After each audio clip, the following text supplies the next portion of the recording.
વધામણા કરી તથા પ્રવીણરામ મહારાજ, મહેન્દ્રરામ મહારાજ તથા વ્યાસપીઠને દીપાવનાર તમામ સંતગણો, તમામ ભક્ત સજ્જનો, વિશેષ તો આજે મહાપુરુષો, જ્ઞાની પુરુષો પધારેલા છે. એ આપણને જ્ઞાન ફેરજ છે, આપણા જીવનમાં ઉતારવા જેવું છે. અને ચેનજીરામ મહારાજના ગુરુ મોક્તારામ મહારાજ ત્યાં કૃપા કહેવાય એટલે એક વખત આપણે મોક્તારામ મહારાજની જય બોલીશું. બોલો મોક્તારામ મહારાજનું જય, મણિરામ મહારાજનું જય, સદારામ બાપાનું જય.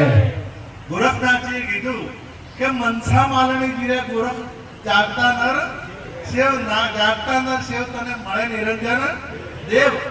એક ભક્તે મને પૂછ્યું કે જાગતા નર કેવા હોય, એ કેવા હોય એટલે મેં કીધું જાગતા નર એટલે જે જ્ઞાન દશામાં જાગી ગયા છે, જેને આત્માની ઓળખાણ થઈ ગઈ છે અને જેને પરમાત્માનો સાક્ષાત્કાર થયો છે અને જે બીજાને પરમાત્માનો સાક્ષાત્કાર કરી અને આત્માની ઓળખાણ કરીને પરમાત્માનો સાક્ષાત્કાર આવી શકે એમને જાગતા કહેવાય.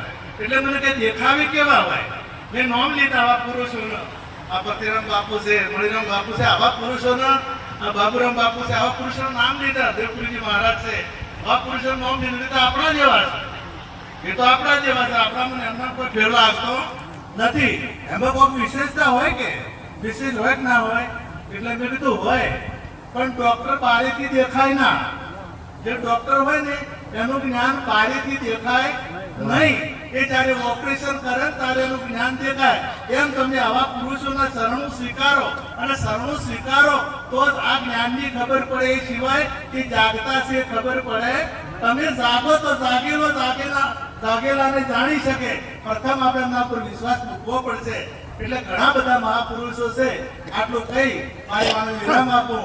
સદગુરુ જય બાબા.